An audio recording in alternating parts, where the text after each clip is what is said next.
Hello and welcome to this episode. I am Dr. Suchitra, the divorce doctor, and I'm absolutely delighted to have with us here a very unique guest, Dr. Hope and Happiness.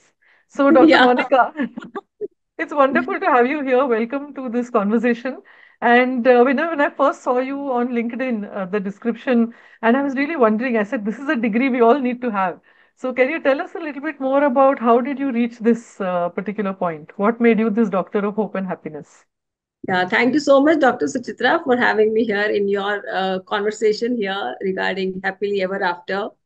So, being a doctor of hope and happiness goes back when I really wanted to be a medical doctor like you, a gynecologist, because that is what every woman who wants to be a doctor wants to become a gynecologist, because that is the woman-oriented job, as so to say. But when it didn't happen after my two attempts also. I decided to any which way have a DR in front of my name. And I did my PhD in education. And as it may have it that I was not even able to practice that in my life. And I had big gap for 25 years. Okay. And I was not able to go for any college job and all that. So, but that itself became a great learning and great insight for me. Those 25 years became my strength, so to say.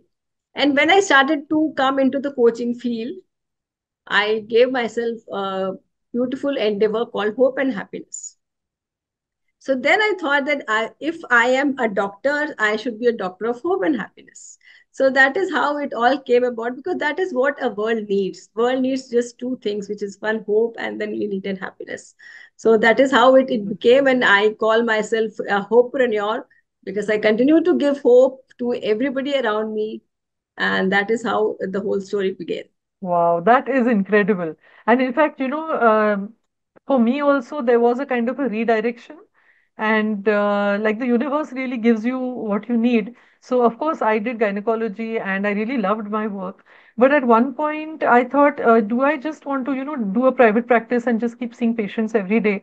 Because I had seen women suffering so much. I used to work in a public sector hospital, and particularly in our country, especially if there's poverty and women always suffer a lot. I was very interested in doing some work on women's empowerment. And I was so fortunate that I kind of got redirected to a space where I could offer those energies and services and passion. And I worked with the Family Planning Association of India as a medical director for 7 years. And I think that really changed, how I went off forward with that.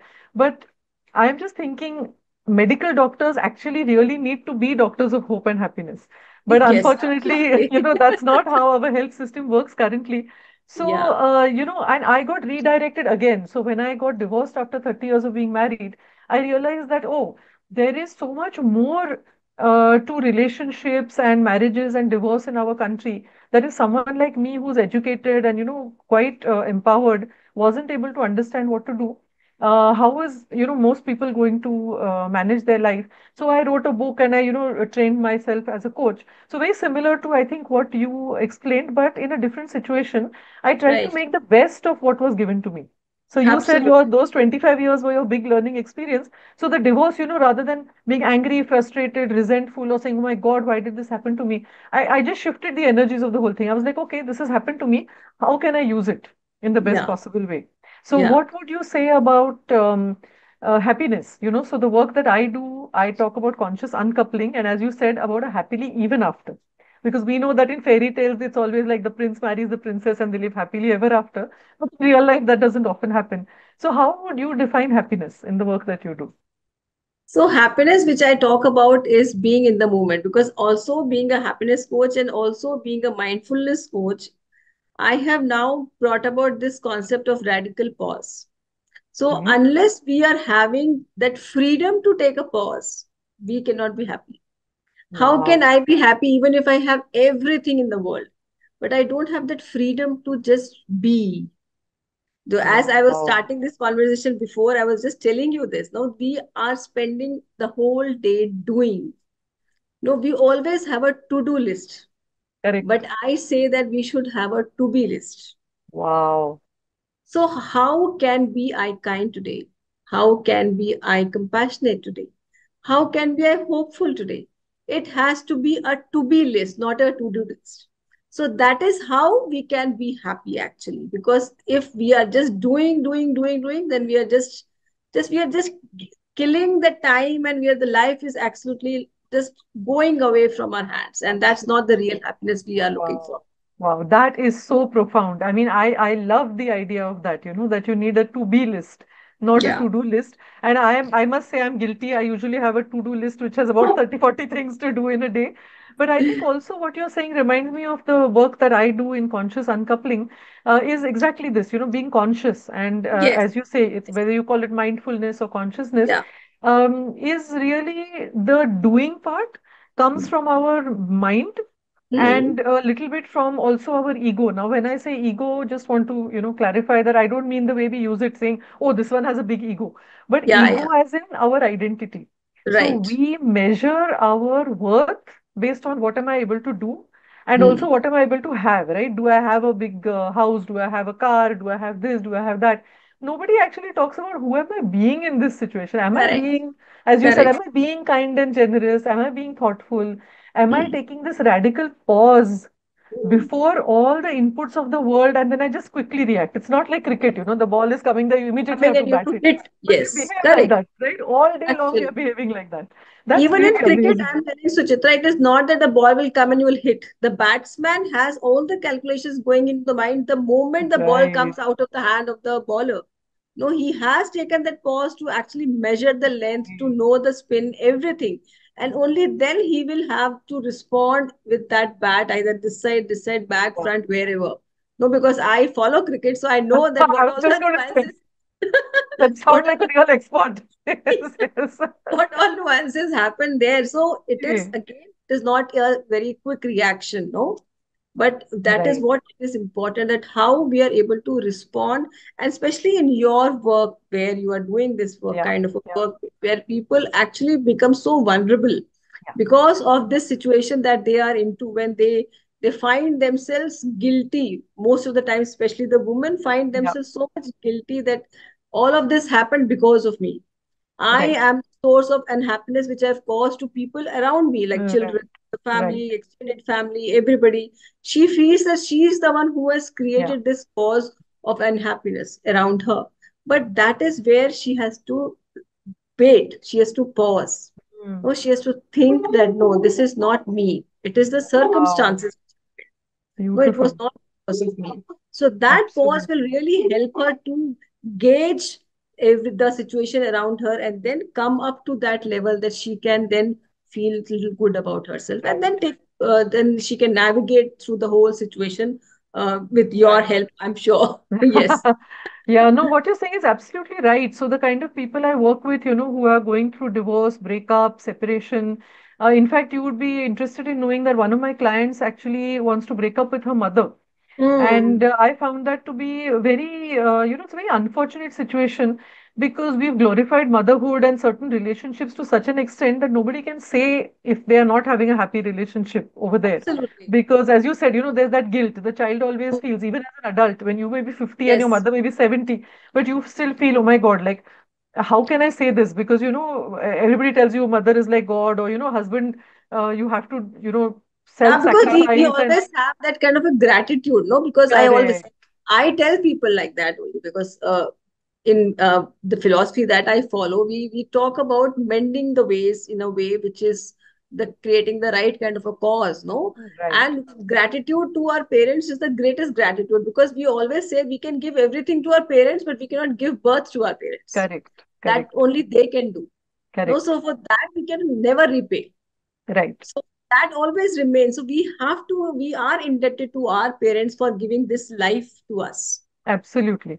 No, I agree with you. And, because of that foundation, it then becomes very difficult if they have behaved in an abusive way or a negative Yes, way, yes, yes. to separate those two. So the gratitude for having given birth when you were a child versus now behaving badly with you as an adult. I think a lot of people find that very difficult to take, as you said, a radical pause and saying, okay, Mm, now mm, I am an adult, they are adults. Is this a healthy mm. relationship? So, in the Yes. conscious uncoupling, it is very similar to what you said. The idea of consciousness is to become conscious of your own patterns of choice. Mm. If somebody asks you something, do you always agree? Hmm. Do you never speak up for yourself? Hmm. Do you behave in a way that you let other people treat you as if you're not worthy because you don't think Right. you are worthy? You see your value only when you're doing something for other people, not in who you are just being. So I think there's Yes. a lot of alignment in what you're saying with the work I do. Absolutely, absolutely. Another point which I would also like to mention here is that when we have this, especially the parent uncoupling, or even the husband also, when you are in that relationship and you are now wanting to separate, so that with the guilt also comes a kind of a comfort zone. No, there is a comfort Mm. in that relationship. No, True. so to come out of that comfort zone is very difficult. Yeah. We have been in that comfort zone with the parent or Yeah. with the spouse for so long that we don't want to explore any other relationship. And Correct. even with our own self, the relationship with our own self, we have Yeah. completely forgotten that we also owe some responsibility towards our own selves So also. true. Yeah. So because of that also, sometimes it is very difficult to actually break up from that Yeah. toxic, you if you Yeah. call that toxic. I will not call toxic, because okay, the other side will think that we are right and we will think that we are right. Of So course. Of it course. is No, it you're is not absolutely right. meant to Yeah, and be. that's the thing with relationships, it's between two people. So, one of the things I learned early on in this journey is, we tend to say, we like to make very, as you said, very comfortable calculations. Oh, it was 80% his fault, or, it was Yeah, 99% fault kind of thing. But when you're in a relationship as two people, you both bring 100%.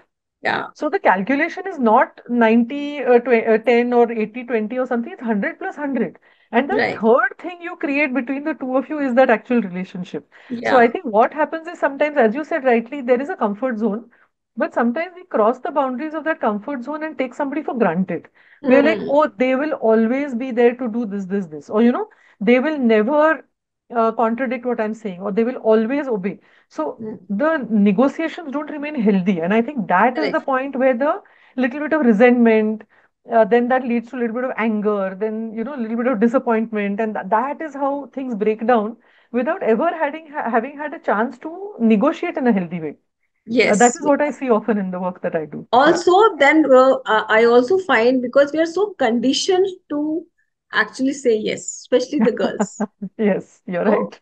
today we tell that in parenting, for example, in my parenting classes or sessions, we usually tell the parents that we have so many times said no to the child, Yeah. that the child starts to say no to us then.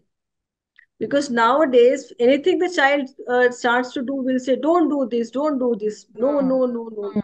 So Hmm. the child starts to just remember that no, and whenever we want something from him, they'll say no.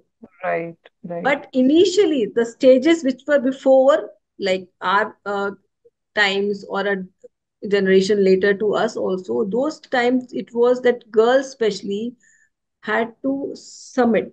No, Yes, yes, always yes. correct, Whatever the parent is saying, you have to say yes. So we correct, every time when we have to say yes, we continue to take that further in our other relationships correct. also.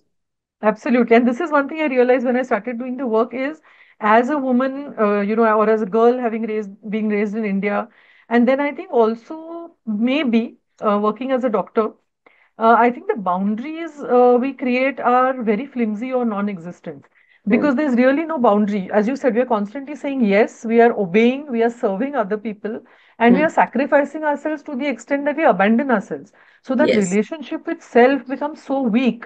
And then other people take advantage of that because, it's just their comfort zone, right? It's easy for them to expect you to always be there to do whatever it is for them. Yes. Yes. Yes. And we don't know how to negotiate because our whole life we've never had that conversation with anybody, right?